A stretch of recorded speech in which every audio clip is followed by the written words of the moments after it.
করি সকল কিছুর মালিক হলেন একমাত্র কে? এই স্বীকারোক্তি আপনার আমার চাইতে আবু জাহেলও ভালো দিতেন, উতবা সাইবাও ভালো দিতেন।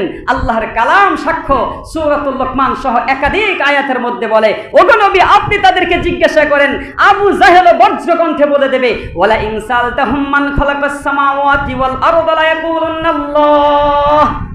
আবু জাহেলকেও যদি জিজ্ঞাসা করা হয় আসমান আর জমিনের মালিককে, আবু জাহেলও তার বজ্রকণ্ঠে বলে দেবেন একমাত্র সৃষ্টিকর্তা হলেন আল্লাহ। তাহলে আমার আপনার চাইতে স্বীকারোক্তি আবু জাহেলও কম দেয় নাই, আমার আপনার চাইতে বাইতুল্লাহ হজ আবু জাহেলও কম করে নাই, আমার আপনার চাইতে সিজদা আবু জাহেল উতবা সাইবাও কম দেয় নাই, আমার আপনার চাইতে দান সদকা উতবা সাইবা আবু জাহেলও কম করেন নাই। কিন্তু সম্পর্ক এবং পার্থক্যটা কোথায়? এই পার্থক্যটা জানার জন্যই আমি আপনাদেরকে রুবুবিয়াতের পরিচয় জানার দরকার আছে না নাই? এখন রুবুবিয়াত কাকে বলে এটা আমি আমার নিজের ভাষায় বলতেও চাই না, আমার ওস্তাদের দেওয়া কোনো কথাও বলতে চাই না, কোনো বুজুর্গানের কথা নকল করেও আমি বলতে চাই না। সরাসরি আমি কয়েকটি তাফসীর ইবনে কাসির সহ তাফসীর কুরতুবী, জালালাইন সহ একাধিক তাফসীরের কিতাবের মধ্যে ঘটনাটি এসেছেন রুবুবিয়াত কাকে বলে। আল্লাহর পয়গম্বরের একখানা সহিহ হাদিসের মাধ্যমে আমি রুবুবিয়াতের পরিচয়টা দিতে চাই। আল্লাহর পয়গম্বর সাহাবী ছিলেন আদি ইবনে হাতেম রাদিয়াল্লাহু তাআলা আনহু। নাম শুনছেন আপনারা?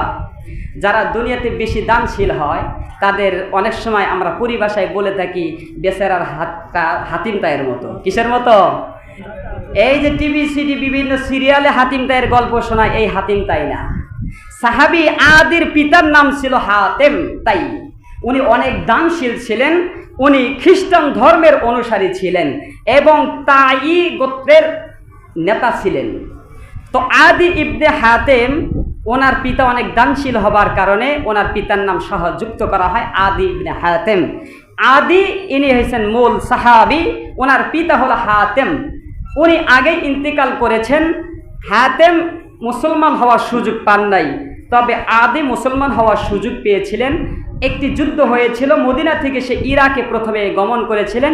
এর পরবর্তীতে আল্লাহর পয়গম্বরের চিঠির মাধ্যমে কিংবা সাধারণ ক্ষমার মাধ্যমে সে মদিনাতে আবার পদার্পণ করেন। আমি এতটা যাচ্ছি না।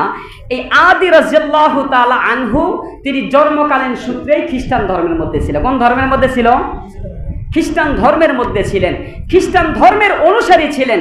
আল্লাহর পয়গম্বর একটি আয়াতে কারিমা পাঠ করতেছিলেন, আদি তখন উপস্থিত ছিলেন এবং আদির গলার ভিতরে, আদি রাদিয়াল্লাহু তাআলা আনহুর গলার ভিতরে খ্রিস্টানদের রূপার তৈরি ক্রুশ, দেখেন না এখনো অনেকেই আছে, এই ক্রুশ তার এই গলার ভিতরে লাগানো আছে। ইবনে কাসিরের মধ্যে ঘটনাটা এসেছে, এই ক্রুশ লটকানো ছিল। আদির এই অবস্থা দেখে আল্লাহর পয়গম্বর একটি আয়াতে কারিমা পাঠ করে তাকে শোনাইলেন। আয়াতে কারিমাটা সূরাতুত তাওবার 31তম আয়াতে কারিমা আল্লাহর পয়গম্বর যখন বললেন, তখন আদি ইবনে হাতেম একটি প্রশ্ন করলেন। আয়াতে কারিমায় কি বলা আছে আর কি প্রশ্ন করলেন, আজকের আলোচ্য বিষয়ের রুবুবিয়াতের পরিচয় আমি এখান থেকে আপনাদেরকে দিচ্ছি। দেখেন, আল্লাহর পয়গম্বর যখন বললেন ইত্তাখাযু আহবারহুম ওয়া রুহবানাহুম আরবাবাম মিন দুনিল্লাহ, খ্রিস্টানরা তাদের ধর্মের অনুসারী আলেমদের এবং তাদের পাদ্রীদেরকে রবের স্থানে স্থলাভিষিক্ত করে তারা তাদেরকে অনুসরণ করে।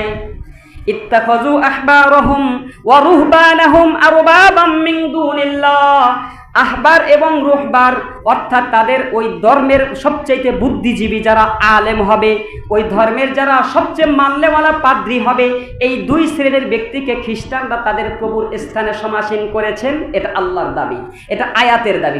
কিসের দাবি এটা? প্রশ্নটা বুঝছেন তো? খ্রিস্টান ধর্মরা তারা তাদের ওই ধর্মের যারা বেশি ধর্মযাজক ছিল, আমাদের পরিভাষায় যারা আলেম, আর যারা এগুলোকে বেশি বিশ্লেষণ করে আমাদের পরিভাষায় তারা হলো বুদ্ধিজীবী। আমাদের আছে না বাংলাদেশে অনেক বুদ্ধিজীবী আছে না? আছে না? নাই নাকি আমি বানায় কথা বলতেছি? মিরপুরে একটা বুদ্ধিজীবী কবরস্থানই আছে নাকি বলেন? ওইখানে নাকি সব বুদ্ধিজীবী ওইখানে কবরস্থানে শুয়ে আছে। তাহলে এই যে বাংলাদেশের সংবিধানের আশেপাশে এবং কি আমাদের পার্লামেন্টেও এবং পার্লামেন্টের বাহিরেও সরকারের আশেপাশে এবং অনেক বুদ্ধিজীবী এরকম আছে যে কোন নিয়মটা কোন সময় করা যায়, জনগণের জন্য কখন কোনটা করা যাবে, এই ধরনের বুদ্ধিজীবী আমাদের আছে না নাই? তাহলে ওই খ্রিস্টান ধর্মের মধ্যেও আহবার এবং রুহবার যারা তাদের ধর্মযাজক ছিল এবং যারা ধর্ম নিয়ে যারা বেশি গবেষণা করত, সহজ বাংলা ভাষায় আলেম এবং বুদ্ধিজীবী, আলেম এবং কি এই বুদ্ধিজীবী, এই দুই শ্রেণীকে খ্রিস্টানরা প্রভু হিসাবে মেনে নিয়েছেন আল্লাহকে বাদ দিয়ে। এই প্রশ্ন, এই দাবি কে করেছেন? আল্লাহ করেছেন। কে করেছেন? সূরাতুত তাওবা 31তম আয়াতে এই দাবি আল্লাহ করলেন যে খ্রিস্টান ধর্মরা তাদের আল্লাহকে বাদ দিয়ে ধর্মযাজক পাদ্রীদের এবং ধর্মযাজক বুদ্ধিজীবীদেরকে তারা প্রভুর স্থানে সমাসীন করেছেন। এটা হলো প্রশ্ন। প্রশ্ন বুঝছেন তো? এবার প্রশ্নটা বুঝলে উত্তর বোঝা সহজ হবে, আর প্রশ্ন যদি না বোঝেন উত্তর বুঝতে কঠিন হবে। কথা বুঝছেন? তাহলে প্রশ্নটা হলো খ্রিস্টানরা তাদের প্রভুর স্থানে তাদের ধর্মযাজকদের এবং বুদ্ধিজীবীদেরকে প্রভুর স্থানে সমাসীন করেছেন, এটা আল্লাহর দাবি। এবার আদি ইবনে হাতেম, ওই যে সাহাবীর নাম মনে আছে? এই আদি ইবনে হাতেম কিন্তু খ্রিস্টান ধর্মেরই সন্তান। তার বাবা খ্রিস্টান, তার 14 গোষ্ঠী খ্রিস্টান, সেও ওই তাই গোত্রের নেতা ছিলেন, তিনিও খ্রিস্টান ধর্মের অনুসারী ছিলেন। এই আল্লাহর এই আয়াতের মধ্যে যখন এই অভিযোগ পাইলেন, আদি ইবনে হাতেম আল্লাহর পয়গম্বরকে বললেন, ইয়া রাসূলুল্লাহ, আল্লাহর আয়াত এটা কিভাবে আমাদের উপর মিথ্যাচার করতে চায় যে আমরা আমাদের ধর্মে আমাদের প্রভুর স্থানে আমরা আমাদের ধর্মযাজক এবং পাদ্রীদের এবং বুদ্ধিজীবীদেরকে সমাসীন করেছি, এরকম তো আমাদের মধ্যে পাওয়া যায় না। কথা বুঝছেন? এবার কারা কারা বুঝছেন? সহজভাবে বলেন, কে কে বুঝছেন? আল্লাহর দাবি আর সাহাবায়ে কেরামের প্রশ্ন।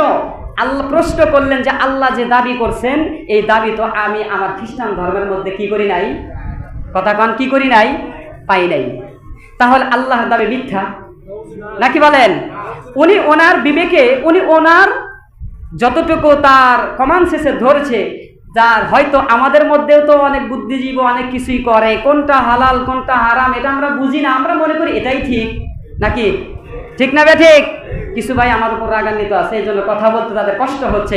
আমি আল্লাহর রাস্তায় মাফ চাই, আপনারা কথা বলা লাগবো না। তাহলে আমার কথা হইলো যে যারা আল্লাহ তাআলার কাছে দাবি করলেন, আল্লাহ দাবি করলেন যে পাদ্রীরা এবং ধর্মযাজকদের বুদ্ধিজীবীদেরকে খ্রিস্টানরা প্রভু হিসাবে মেনে নিয়েছেন, আর খ্রিস্টান অনুসারী খ্রিস্টান ধর্মে যার জন্মগ্রহণ করেছিলেন এমন সাহাবী আদি তিনি অভিযোগ করলেন যে আল্লাহ তাআলা যেভাবে কথাটা বলেছেন আমি এরকম পদ্ধতি আমাদের ধর্মের মধ্যে ধর্মযাজক এবং বুদ্ধিজীবীদেরকে প্রভুর স্থানে পাই নাই, সুতরাং এটা আমাদের উপর কি করা হয়েছে? অভিযোগ করা হয়েছে। কি করা হয়েছে? এটা হলো তার প্রশ্নের জবাব। এবার দেখেন আল্লাহর পয়গম্বর এই ব্যাপারে কি বলেন, যে আসলেই তুমি তো বুঝছো যে তোমাদের ধর্মের ভিতরে তুমি তোমার দৃষ্টিতে দেখতে পাচ্ছ তুমি তোমাদের বুদ্ধিজীবীদেরকে প্রভুর স্থানে বসাও নাই, তোমাদের ধর্মযাজক আলেমদেরকেও প্রভুর স্থানে বসাও নাই। তবে আল্লাহর পয়গম্বর তাকে প্রশ্ন করলেন, তাকে একটি হাদিস তার মুখশ্রীত কথা বললেন। হাদিসটি বুখারী এবং তিরমিজি শরীফের মধ্যে এসেছেন। আল্লাহর পয়গম্বর আদির এই অভিযোগের বিরুদ্ধে তিনি বললেন, আলাইসা ইউহাররিমুনাহু মা আহাল্লাল্লাহু ফাতুহাররিমুনাহু ওয়া ইউহিল্লুনা মা আহাল্লাল্লাহু ফাতুহিল্লুনাহু। ও আদি ইবনে হাতেম, তুমি তো আমাকে অভিযোগ করলে যে তোমাদের মধ্যে তোমাদের বুদ্ধিজীবী এবং আলেমদেরকে প্রভুর স্থানে সমাসীন করো নাই, আল্লাহ তোমাদের উপর অভিযোগ করেছে। কিন্তু আমার প্রশ্ন হলো, আগে তুমি আমার এই কথার উত্তর দাও, আলাইসা ইউহাররিমুনাহু মা আহাল্লাল্লাহু ফাতুহাররিমুনাহু, তোমাদের ধর্মের মধ্যে এমন কিছু জিনিস পাওয়া যায় নাকি যে জিনিস আল্লাহ তাআলা হালাল করেছেন কিন্তু তোমাদের বুদ্ধিজীবীরা সেগুলোকে হারাম করেছেন আর সেগুলোকে তোমরা হারাম হিসাবে মেনে নিয়েছো?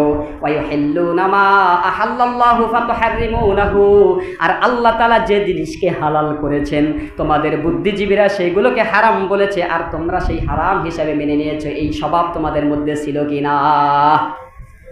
আদি ইবনে হাতেম বললেন, হ্যাঁ, এই প্রশ্নের জবাবে তিনি বললেন, ক্বালা কুলতু বালা ইয়া রাসূলুল্লাহ, এমন স্বভাব তো আমাদের পাদ্রীদের মধ্যে, আমাদের খ্রিস্টান ধর্মের মধ্যে অনেক ছিল।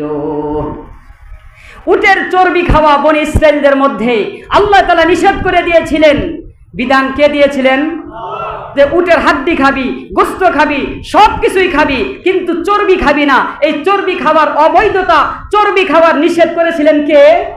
কিন্তু বনি ইসরাইলরা দেখলেন উটের গোস্ত খাই, হাড্ডি খাই, চর্বি ছাড়া তো ভালো লাগে না।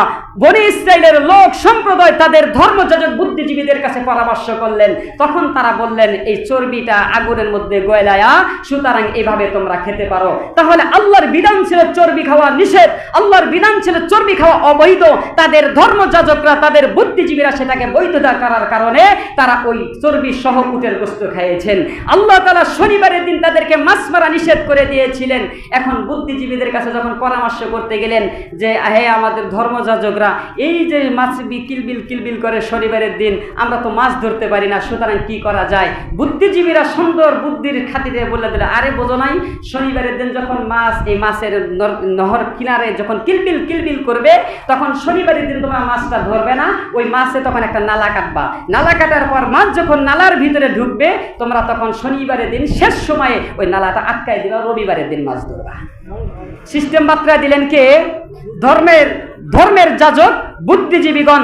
বনি ইসরাইলদের মধ্যে আল্লাহ বললেন, আমার দেওয়া 7 দিনের মধ্যে 6 দিন আমার দেওয়া মাছ তুই যত খুশি তোরা মেরে খা, যত খুশি যেভাবে তোরা খা, আমার কোনো বাধা বিপত্তি নাই। নিষেধ করেছিলেন শুধুমাত্র শনিবারের দিন তোরা মাছ খাবি না। তোদের ধর্মযাজক বুদ্ধিজীবীদের মাধ্যমে তোরা শনিবারের দিন পলিটিক্সের মাধ্যমে বুদ্ধি খাটিয়ে সেই মাছটা খাওয়া করেছিলেন। বৈধতা অবৈধতা, অর্থাৎ শনিবারের দিন আল্লাহ তাআলা তাদের জন্য মাছ মারা নিষেধ করে দিয়েছিলেন, আর ওই মাছ মারা নিষেধকে উপেক্ষা করে মাছ মারা বৈধতা করে দিয়েছিলেন তাদের ধর্মযাজক বুদ্ধিজীবীরা। কথা ঠিক না? ঠিক। তাহলে আল্লাহর বিধান ছিল ওটা অবৈধ, শনিবারের দিন মাছ মারা যাবে না। আল্লাহর বিধান ছিল উটের সব খাবি, চর্বি খাওয়া যাবে না। আল্লাহ অবৈধতা যেখানে ঘোষণা করেছিলেন, কিন্তু তোমাদের মাঝে তো অনেক বুদ্ধিজীবী, এই ধর্মযাজকদের ইহুদিদের স্বভাবটা এটা ছিল, তারা তাদের ধর্মজীবী বুদ্ধিজীবীদের কাছে গিয়ে এইভাবে ঘুরিয়ে ফিরে আল্লাহর নিষেধকে উপেক্ষা করে, সুতরাং তোমরা সেগুলোকে বৈধতার এই স্বভাব ছিল কি ছিল না? আদি ইবনে হাতিম বললেন, ক্বালা কুলতু বালা ইয়া রাসূলুল্লাহ, এই স্বভাবটা আমাদের মধ্যে ছিল। আমাদের বর্তমান এমন অবস্থা নাই, নাকি বলেন? আছে না নাই? মদ হারাম না হালাল? বৈধতা অবৈধতার ঘোষণা কে দিয়েছেন? তাহলে মদ হারাম, এটা স্পষ্ট আল্লাহ তাআলা অবৈধতার ঘোষণা দিয়েছেন। কিন্তু মদের লাইসেন্স, বাজারে বিক্রেতা সরকারি লাইসেন্স আছে না নাই? জেনা করা হালাল না হারাম? অবৈধ ঘোষণা করেছেন কে? তাহলে জেনার স্থান, আবাসিক হোটেল এবং পতিতালয় সরকারিভাবে ব্যবসা বাণিজ্য লাইসেন্স আছে না নাই? তাহলে আল্লাহ তাআলা যেটাকে হালাল করেছে, আমাদের দেশের বুদ্ধিজীবীরা সেগুলোকেই হালাল করেছে। আমরা আমাদের বিবেকের মস্তিষ্কে প্রশ্নও করতে পারি না, হালাল এবং হারাম আমরা পার্থক্য করতে পারি না। তাহলে আমার স্পষ্ট এই রুবুবিয়তের শিক্ষা, রব কাকে বলে, এই আদি ইবনে হাতিম বুঝিয়ে দিয়ে গেলেন যে ধর্মযাজক বুদ্ধিজীবী, ধর্মযাজক আলেমদের সিদ্ধান্তে চলবে না, বরং সিদ্ধান্ত চলে একমাত্র কার? তাহলে এইভাবেই তোমরা তোমাদের রুবুবিয়তের শিক্ষাটা বুকে লালন করে নাও। তাহলে বৈধতা অবৈধতা, কোনটা ঘোষণা, কোনটা হালাল, কোনটা হারাম, কোনটা জায়েজ, কোনটা না জায়েজ, একমাত্র সিদ্ধান্ত চলবে কার? সুতরাং আমার জীবনের কোনটা হালাল হবে, কোনটা হারাম হবে, আমার জীবনের কোনটা বৈধ হবে, কোনটা অবৈধ হবে, আমার জীবনের কোনটা জায়েজ হবে, কোনটা না জায়েজ হবে, জমিনে কোনটা বৈধ হবে, কোনটা অবৈধ হবে, জমিনে কোনটা হালাল হবে, কোনটা হারাম হবে, জমিনে কোনটা জায়েজ হবে, কোনটা না জায়েজ হবে, একমাত্র সিদ্ধান্ত চলবে কার? সুতরাং যেটা আল্লাহ তাআলা হারাম করেছেন মদ অবৈধ, দুনিয়ার কোন পার্লামেন্ট সেটাকে লাইসেন্স দেওয়ার অধিকার রাখে না। আল্লাহ তাআলা স্পষ্ট ঘোষণা করেছেন জেনা করা অবৈধ, দুনিয়ার কোন পার্লামেন্ট, দুনিয়ার কোন সরকার, দুনিয়ার কোন এমপি, দুনিয়ার কোন ক্ষমতাধর বাদশা সেটাকে বৈধতা দেওয়ার কোন অধিকার রাখে না। আর এটাকেই মেনে নেওয়া কোন মুমিনের কাজ এবং স্বভাবও হতে পারে না। এবার বুঝছেন তো রুবুবিয়ত কাকে বলে? তাহলে আমাদের উপরে যদি দোস্ত, এভাবে অনেক বিধান আমাদের সমাজে আছে যেগুলো আমাদের রাষ্ট্রের সংবিধানের মাধ্যমে আল্লাহ প্রদত্ত সংবিধান পবিত্র কালামুল্লাহ শরীফের সরাসরি সাংঘর্ষিকভাবে আমাদের বুদ্ধিজীবীরা সেগুলোকে পরিবর্তন করে দিচ্ছেন। আর আমি আপনি 5 ওয়াক্ত নামাজ মসজিদের প্রথম কাতারেও পড়ছি, আবার সেই সংবিধানও মেনে নিচ্ছি। খোদার কসম, যতদিন পর্যন্ত তুমি মসজিদের প্রথম কাতারে কেন কপালে সিজদা করতে করতে বাস পড়ে যেতে পারে, এই সংবিধান মানব রচিত কোরআন বিরোধী সংবিধান মেনে নিয়ে কবরে যাওয়ার আগ পর্যন্ত যদি সেটাকে বানচাল না করতে পারেন, মন থেকে স্পষ্টতার বিরোধী এবং তাকে অবৈধতা ঘোষণা না করতে পারেন, হাজারো সিজদা করতে পারবেন, আল্লাহ তাআলার নৈকট্য পাওয়া সম্ভব হবে না। তাহলে আমাদের দোস্ত